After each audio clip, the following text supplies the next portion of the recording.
de Munich, l'Europe face aux défis du monde contemporain aux éditions de l'Observatoire. Enfin, Guillaume Lagarde, vous êtes enseignant à Sciences Po et spécialiste des questions de défense. Vous êtes l'auteur de Géopolitique de l'Europe aux éditions. Pourquoi vous faites comme ça à chaque fois que je dis votre titre ? L'éditeur m'avait dit Proche-Orient, c'est bien. J'ai dit non, l'Europe. Aux presses universitaires de France. Bonsoir à tous les quatre. Merci de participer à ce C'est dans l'air en direct. On va revenir sur cette situation qui est bloqué à l'arrêt, à la fois sur des négociations sur le nucléaire et aussi dans le détroit d'Ormuz. Mais je voudrais qu'on écoute la dernière déclaration du secrétaire d'État américain à la guerre, Pete Hegseth. Nous avons un plan pour tout cela, avec un plan d'escalade si nécessaire, un plan de retrait si nécessaire et un plan de redéploiement de nos ressources. Bien entendu, nous ne révélerons pas ce que pourrait être la prochaine étape qui vise à empêcher l'Iran d'obtenir la bombe nucléaire. Ils ont un plan, c'est-à-dire ils ont un plan de reprise des combats, général. On le disait, la situation est bloquée. En même temps, on a le secrétaire d'État à la guerre qui dit on est prêt à relancer les hostilités dès qu'il le fait. Si vous voulez, je vais faire très simple. Face au défi d'Ormuz, face au défi du nucléaire, face au défi d'un pouvoir aveugle, vous savez, il n'y a pas 50 solutions. Soit vous faites la guerre, mais vous la faites bien, soit vous ne la faites pas. Et là, malheureusement, c'est ainsi. De toute façon, les faits sont têtus. Trump est confronté à cette question, mais c'est jusqu'où il faut faire la guerre. On l'a fait pour moins de ça. On se souvient de Saddam Hussein. Aujourd'hui, on se trouve face au nouveau Satan, si vous voulez, de ce XXIe siècle.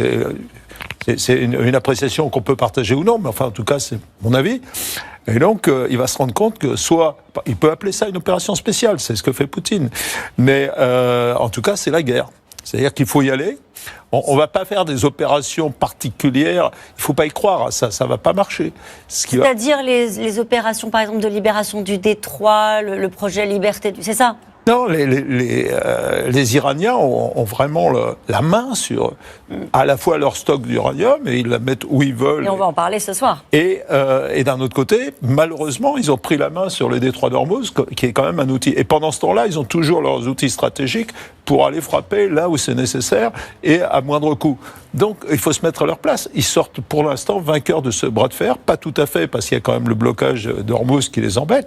Mais autrement, ils sont en position relativement avantageuse. Quel mot vous mettez sur la situation qu'on est en train de vivre ? C'est-à-dire un blocage total à Ormuz, des négociations qui donnent le sentiment de patiner, et on va revenir précisément ce soir sur la question de l'uranium enrichi, et d'un autre côté, des communications débridées des deux côtés, d'ailleurs, des Américains comme des Iraniens, pour dire on est prêt à reprendre les conflits.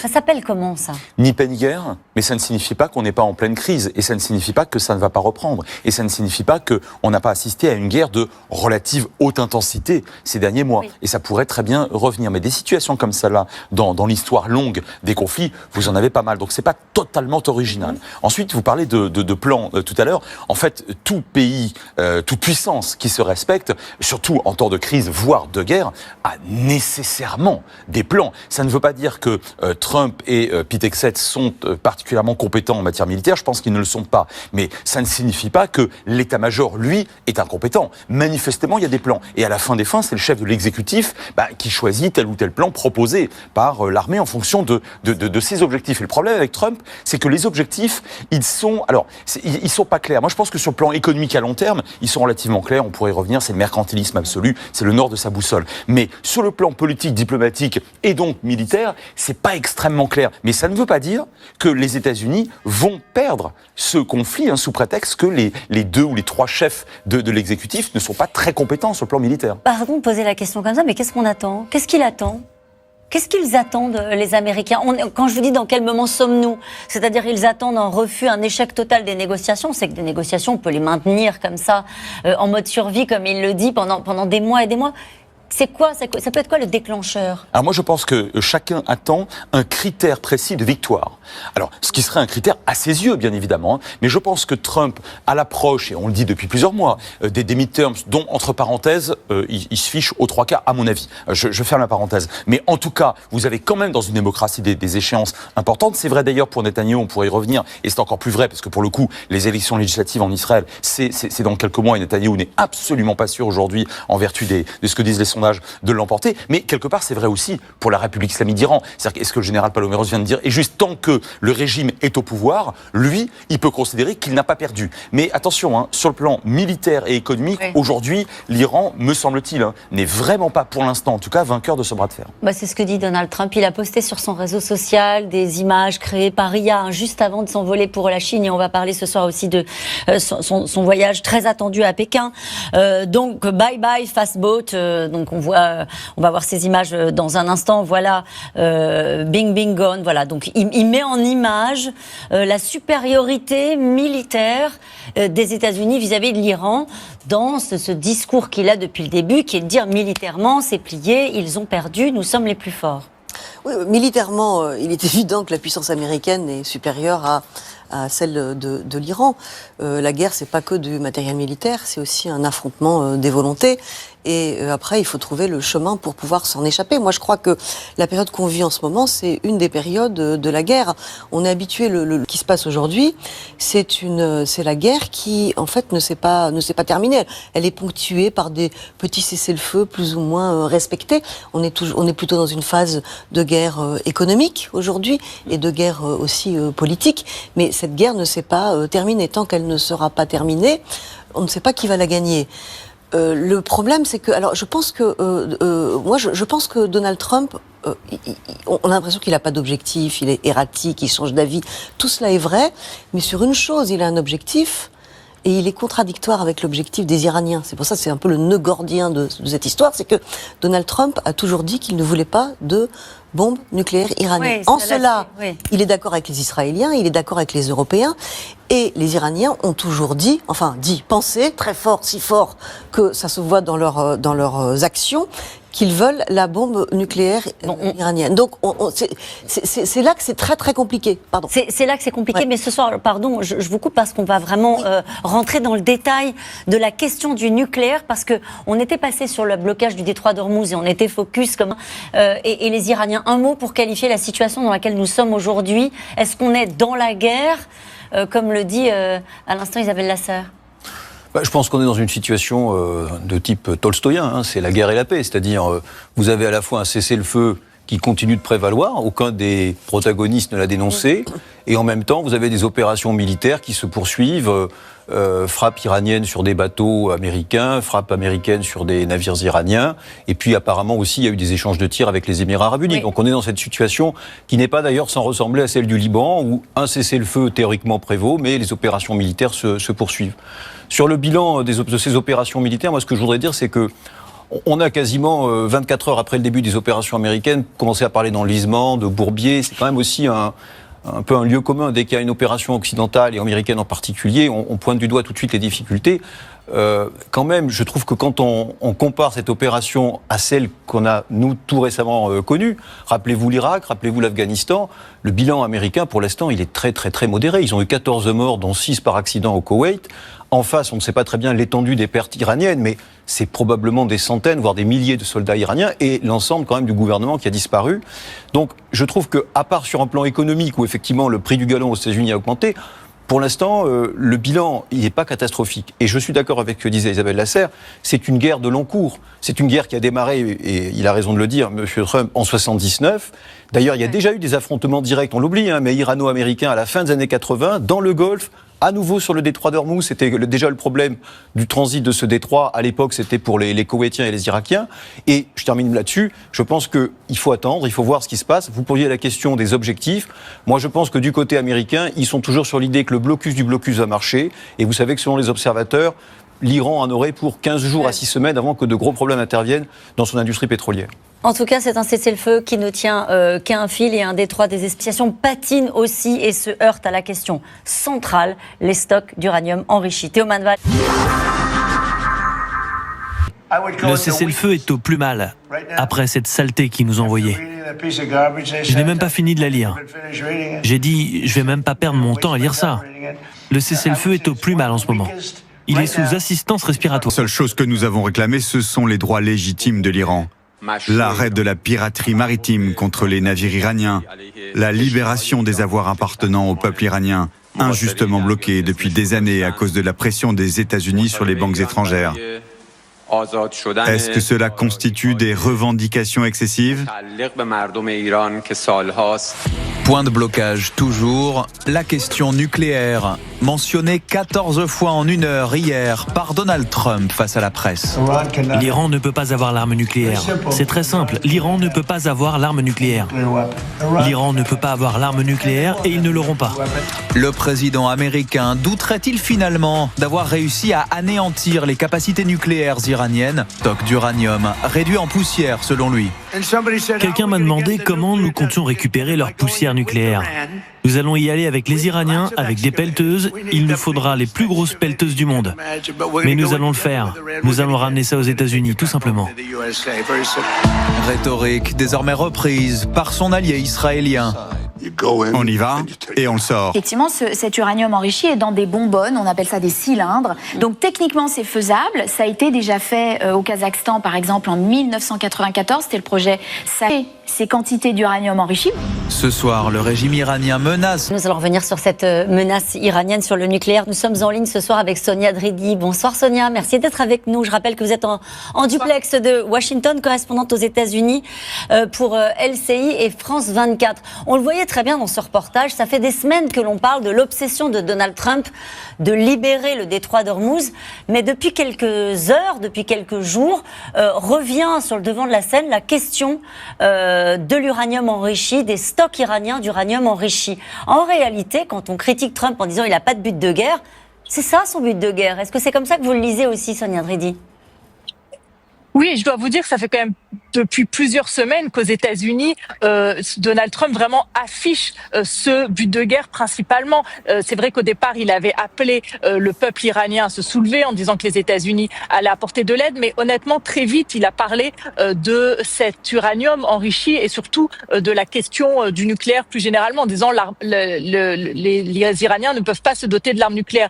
Et vraiment, je pense que ça fait des semaines qu'on l'entend vraiment parler surtout de ça devant l'opinion publique et peut-être encore plus ces derniers jours, mais quasiment tous les jours quand il y a des prises de parole ici à la Maison-Blanche, je trouve ça fait déjà des semaines en tout cas qu'il vraiment veut faire passer ces messages à l'opinion publique américaine, qu'il essaie de convaincre justement du bienfait de cette intervention américaine. Il y a un sondage qui est sorti hier selon Reuters, 2 Américains sur 3 pensent que Donald Trump n'a toujours pas bien expliqué les raisons qui ont poussé les États-Unis à intervenir en Iran, mais en tout cas, de mon point de vue, ça fait déjà plusieurs semaines. Vous avez raison. Ce but de guerre. Vous avez raison. Depuis le début, Donald Trump dit qu'il fait du nucléaire une question centrale aux côtés de Benjamin Netanyahou. Est-ce que le fait d'aller récupérer les 450 kilos d'uranium fait toujours partie des plans des Américains, comme a pu le dire Benjamin Netanyahou il y a quelques heures, puisqu'il était interrogé et il a dit « on y va et on le sort ».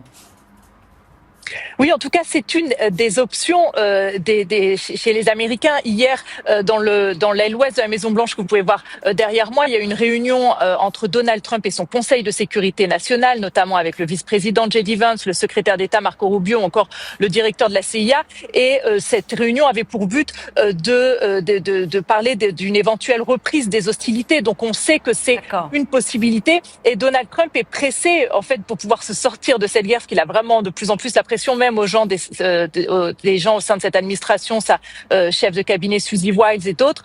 Il est pressé de présenter une quelconque victoire à son peuple et sa priorité, c'est l'uranium enrichi. Donc c'est toujours une possibilité et selon CNN aujourd'hui, Donald Trump est de plus en plus impatient. Ça, on le sent de toute façon depuis un certain temps déjà.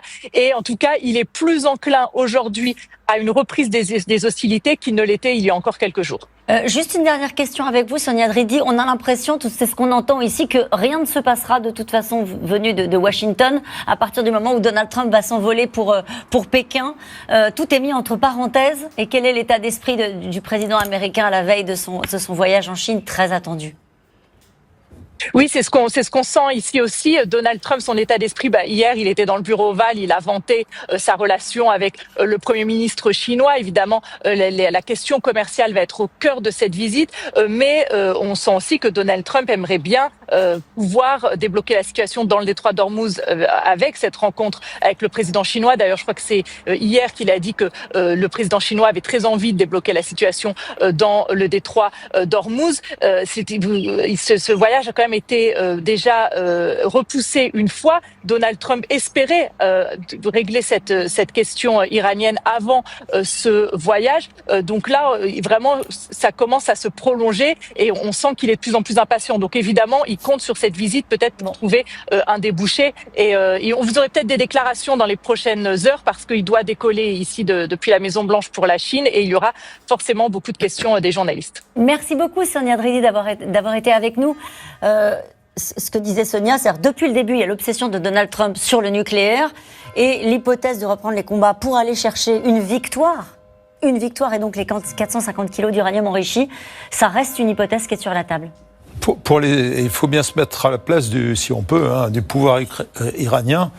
Il est clair que l'enrichissement à ce niveau-là, c'est-à-dire à 70%, ça a été une victoire en quelque sorte. Alors certes, il y a eu le fameux accord JPCOE, et depuis lors, qui a été cassé par Trump, on ne le soulignera jamais assez, depuis lors, ils n'ont cessé de se battre pour cet enrichissement. Et on sait que la partie la plus difficile pour atteindre l'enrichissement, en fait, c'est les 20 premiers pourcents. À 5%, vous êtes dans le nucléaire civil, à 20%, vous êtes dans le nucléaire de recherche ou le nucléaire médical. Vous passez à 60% finalement sans trop de difficultés, et de 60 à 90 aussi, surtout qu'ils ont des centrifugeuses, des nouveaux modèles de centrifugeuses qui sont beaucoup plus efficaces, qui peuvent aussi cacher profondément dans les installations. C'est vraisemblablement ce qu'ils sont. Partant de là, ils ne vont pas abandonner ce temps possible. C'est existentiel. Pour eux, ça sera la dernière roue du carrosse, en quelque sorte. Ça sera l'ultime. Et ils sont dans un combat existentiel. Ils feront souffrir leur population. Ils la tuent, ils la feront souffrir au maximum. Ça veut dire qu'en face, il n'y a pas 50 solutions. Ça veut dire allons le chercher. Mais c'est possible. Militairement. Je le dirais une dernière fois. Pour moi, c'est la guerre, le but de guerre. Je ne partage pas un semblant d'optimisme ici en disant. Les Américains, quand même, ils ont réussi à faire une guerre sans perte. Évidemment, ils avaient la supériorité aérienne. Très bien, c'est nécessaire, c'est même indispensable. Évidemment, les Israéliens les ont soutenus. Mais pour l'instant, ils n'ont pas gagné grand-chose. Tout ce qu'ils ont gagné, c'est que les Iraniens ont pris le détroit d'Ormuz. Les dernières évaluations des renseignements de la CIA disent que 70, je ne sais pas si c'est exact, 70% des missiles balistiques et des lanceurs sont encore disponibles. Vous vous rendez compte, après cette frappe, on n'a jamais fait de frappe aussi massive depuis peut-être la Deuxième Guerre mondiale et peut-être la Première Guerre du Golfe, on n'était pas dans les mêmes types d'armement. Donc, il n'y a pas 50 solutions. J'en suis désolé, mais je ne vois pas... On entendait Sonia Dridi dire qu'il faut aller chercher une victoire. Est-ce qu'aller chercher... récupérer l'uranium enrichi, 450 kilos d'uranium enrichi. On avait l'impression que c'était une hypothèse qui avait été évacuée, parce que ça veut dire qu'il faut envoyer des hommes au sol, pas veut dire que c'est une opération commando. Benjamin Netanyahou a l'air de dire que c'est toujours une option sur la table. On avait évoqué, je vais avoir votre avis là-dessus, la possibilité aussi de diluer cet uranium enrichi, ça peut être dans les négociations, de le faire ensuite héberger par un pays tiers qui pourrait être la Russie. C'est quoi les options qui sont les plus crédibles à ce stade? Parce qu'on a bien compris qu'on n'avancerait pas tant qu'on ne bougerait pas sur cette question du nucléaire. Ah, ça c'est sûr qu'on n'avancera pas tant qu'on ne bougera pas là-dessus. Vous avez raison de le rappeler, parce que le traité de non-prolifération, je ne cesse de le rappeler depuis de très nombreuses années, il date de 68 et ce n'est pas qu'une affaire américaine ou israélienne, puisque les Chinois qui vont recevoir Trump sont ultra conservateurs sur cette question-là, ne soutiennent absolument pas l'Iran sur ces mensonges nucléaires. On va en parler. Voilà, proférés depuis maintenant plusieurs décennies. Donc là-dessus, Trump n'est pas seul. Maintenant, sur le plan strictement militaire, oui, quand Netanyahou dit on y va et puis on casse tout, ou en tout cas on le récupère et puis on repart, en hébreu, les Israéliens disent zbang vegamarnu, c'est-à-dire qu'on frappe, zbang, c'est une onomatopée, et puis ensuite, on revient à l'efficace, à l'israélienne. Oui, alors là, je pense quand même qu'en Iran, c'est sans doute plus difficile, et sous ce régime aujourd'hui, que ce que les Israéliens, par exemple, avaient fait en Irak, en 81, par la voie strictement aérienne, en frappant la fameuse centrale d'Ozira qui avait mis fin à l'aventure nucléaire irakienne. Donc je pense que sur le plan strictement militaire, ce serait beaucoup plus risqué et beaucoup plus difficile, mais je pense que ce n'est pas impossible. Et surtout, ce qui a été dit est vraiment très juste, là pour le coup, vous auriez un critère clair, fondamental de victoire. Et oui, alors bien sûr pas de victoire nécessairement sur le régime parce que lui, il resterait en place malheureusement, mais quand même, si ce régime, je le dis d'un mot, devait perdre toute capacité raisonnable à obtenir à terme, ne serait-ce qu'à moyen long terme, la bombe atomique, par les faits des Américains ou des Israéliens, là pour le coup, on pourrait effectivement dire qu'ils auraient perdu cette guerre. Oui. C'est-à-dire qu'il y a une vraie différence pour les Iraniens qui, d'après ce qu'on sait, n'ont pas renoncé à leur programme nucléaire militaire, mais c'est avec ou sans les 400 kilos 450 kilos d'uranium enrichi. Il y a une différence de quoi? De quelques années. C'est-à-dire qu'aujourd'hui, tous les experts s'accordent pour dire que les frappes contre les installations militaires nucléaires iraniennes, notamment les usines de centrifugeuses, bref, tout ça a fait perdre quelques années au programme nucléaire iranien. Mais si en plus ils ont plus ces 450 kilos, on peut rajouter 2 ou 3 ans. Donc la perspective de la bombe nucléaire iranienne s'éloigne d'autant. Donc c'est autant de temps gagné, notamment pour Israël, qui est quand même, en tout cas, le principal pays visé par les menaces des Iraniens. Dans la négociation, dans ce qui a été proposé par les Iraniens, il y avait cette idée de diluer une partie de l'uranium hautement enrichi et de le transférer vers la Russie. Est-ce que dans tout ce qu'on se dit, il n'y a pas un point de passage qui pourrait contenter les Américains et les Iraniens? Non ? Les Américains ont dit non. Les Russes savent faire. L'entreprise russe Rosatom sait faire ça. Les Américains ont fermé la porte. Elle l'a déjà fait. Les Américains se sont dit, est-ce qu'on peut faire confiance à Vladimir Poutine? Et même Trump en a conclu qu'on ne pouvait pas faire confiance à Vladimir Poutine. Quant aux questions de dilution à l'intérieur, après il faut aller vérifier. Il faut aller vérifier. Et quand on a couvert, moi j'ai couvert les négociations nucléaires iraniennes pendant 15 ans. Et je passais mon temps à faire des papiers sur les violations, les inspecteurs de l'AIEA qui étaient empêchés de travailler, des dissimulations, des nouvelles installations créées sous terre. Donc la promesse iranienne non plus, on ne peut pas lui faire confiance. Donc on est un peu dans l'impasse. On est totalement dans l'impasse. Et cette déclaration de Chris Wright, qui est le secrétaire d'État américain à l'énergie, et qui dit ceci: les États-Unis pourraient envisager un accord provisoire qui ne réglerait pas la question nucléaire, sur NBC dimanche. Donc c'est tellement une impasse, il y a tellement de voies, pas de voies possibles de négociation sur la question du nucléaire entre les Américains et les Iraniens, qui se disent on va peut-être faire un faux accord, ce qui ne comprendrait pas le nucléaire, ça paraît inenvisageable. Je pense que cette déclaration, elle visait à un peu rassurer les marchés pour distinguer la question nucléaire de la question du Détroit. Je ne sais pas s'il faut la prendre pour la... D'accord. Voilà, je ne sais pas s'il faut lui donner plus d'importance que cela. Moi, ce que je voudrais dire, c'est que évidemment, le problème de la dilution ou de la remise à un État tiers, ça renvoie à ce que disait Frédéric, c'est-à-dire la question de la non-prolifération. Au passage, je rappelle que la Chine n'a ratifié le traité de non-prolifération qu'en 1992, donc pendant presque 25 ans, elle a proliféré. Elle a d'ailleurs été, avec le Pakistan voisin, à l'origine du programme nucléaire iranien. Il faut rappeler que les centrifugeuses, elles viennent du Pakistan. Ce sont les États-Unis qui ont obligé le Pakistan à arrêter cette filière d'exportation. Et aujourd'hui, effectivement, on se focalise sur les 440 kilos qui sont très importants. Ça représenterait une douzaine de bombes nucléaires. Mais vous avez derrière une dizaine de tonnes qui est un peu moins enrichie, mais qui pourrait l'être si les centrifugeuses fonctionnaient à nouveau. Et là, évidemment, l'Iran aurait encore des capacités supérieures. Donc, c'est un vrai sujet. Alors, comment le traiter ? On a parlé, le général Paloméros faisait fort justement référence à l'accord de Vienne en 2015. Bon, je rappelle quand même que c'est un accord qui était à l'époque considéré comme un pis-aller, c'est-à-dire ça ne retardait que d'1 ou 2 années le programme nucléaire iranien. En réalité, c'était un peu... c'est un accord en tout cas qui a été, y compris du point de vue français, très critiqué à l'époque pour laisser finalement à l'Iran un peu trop de marge de manœuvre. Est-ce qu'il faut revenir à un accord comme cela avec les Iraniens ? Là, ça pose la question que rappelle Isabelle Lasserre, c'est-à-dire la question de la confiance. Il est évident que les Iraniens, alors que ce soit pour des questions culturelles liées au schisme ou tout simplement par esprit de survie, on ne peut pas vraiment leur faire confiance. Et donc je termine en disant que dans ce contexte, évidemment, l'option militaire revient sur la table. La guerre des 12 jours l'année dernière, de l'avis général, a quand même permis de réduire les capacités de centrifugeuses. Aujourd'hui, c'est vrai qu'il reste des capacités militaires iraniennes. Maintenant, moi, je pense qu'on peut quand même tout imaginer. Qui aurait pensé, là je fais un petit peu de la politique fiction, mais qui aurait pensé que les Américains, perdant un de leurs pilotes, arriveraient à le récupérer sans avoir de perte. Moi, et on a vu, j'aurais pu vous le dire. Voilà. Et on a, honnêtement, je défends l'armée de l'air.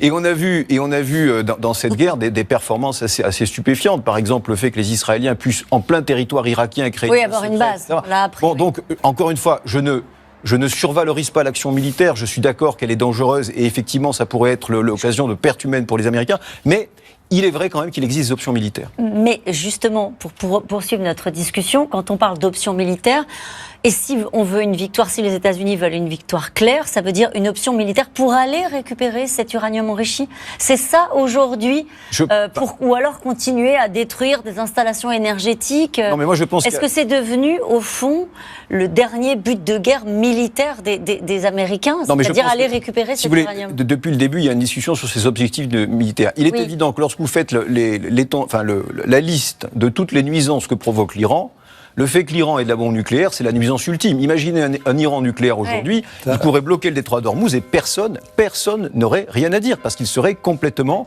si vous voulez, protégé. Donc c'est évident que c'est le premier. Mais après, vous faites la liste de la prolifération balistique, soutien aux milices régionales, oppression de leur propre peuple. Il y a toutes sortes de nuisances. Mais je pense que dans l'ordre des priorités, c'est le nucléaire qui apparaît la plus importante. Et d'ailleurs, le porte-parole de la Commission de sécurité nationale du Parlement iranien a dit l'une des options dont disposerait l'Iran en cas de nouvelle... Mettre tout ça dans une tête, il faut que cette tête elle soit résiliente. Oui. Donc, mais ça pourrait se faire en peu de temps.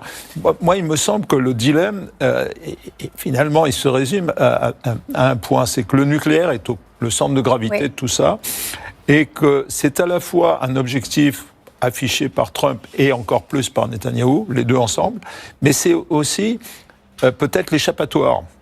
Parce que c'est peut-être le domaine, si je me place à la place de Trump, ce qui est difficile, où il pourrait obtenir une pseudo-victoire avec une forme de moratoire à 10, à 15, à 20 ans. Sachant que dans les autres domaines, ça va quasiment pas être possible de trouver un domaine où il puisse se retirer en criant victoire. Hormuz, je n'y crois pas l'ombre d'instant. Les Iraniens ont mis la main dessus et ils vont pas la lâcher. Le missile balistique, c'est leur survie et c'est leur outil de dissuasion. Il reste pas grand-chose, quoi. Donc le nucléaire, c'est à la fois le problème et la solution, quelque part. C'est un peu retour à la case départ, quand même. Vous savez pourquoi tout est bloqué ? C'est parce que tout dépend de... En fait, on ne pourra résoudre ces problèmes-là que le jour où le régime tombera. C'est-à-dire que la meilleure chance d'avoir une mise, entre parenthèses, plus ou moins définitive, je dis plus ou moins, parce que même avec un autre régime, on n'est pas sûr, du programme nucléaire iranien et de toutes les nuisances iraniennes, c'est-à-dire les missiles balistiques, l'oppression du peuple et les proxys, c'est la chute du régime. C'est bien pour ça. Dont on ne parle plus du tout. C'est bien pour ça que Netanyahou a cet objectif ultime. Et il a dit, Netanyahou, la guerre n'est pas terminée. Il l'a rappelé. Cet objectif permettra éventuellement de résoudre toutes les questions iraniennes. Une question quand même sur ce qu'on a appris ce matin, le fait que les Émirats arabes unis aient bel et bien frappé en Iran. Pourquoi c'est important dans la région ? Alors c'est très important pour trois raisons. D'abord parce que les Émirats arabes unis, dans la région parmi les autres États du Golfe, sont ceux qui ont démontré dès 2015 au Yémen, les autres royaumes bédouins de la région, je pense notamment à l'Arabie Saoudite, c'est pas négligeable. Et puis trois, c'est aujourd'hui littéralement un allié d'Israël. Voilà, et d'ailleurs c'est la raison pour laquelle les Iraniens frappent essentiellement les Émirats arabes unis, dans une moindre mesure Bahreïn aussi. Bon, enfin c'est beaucoup moins important, mais ce sont les deux pays de la région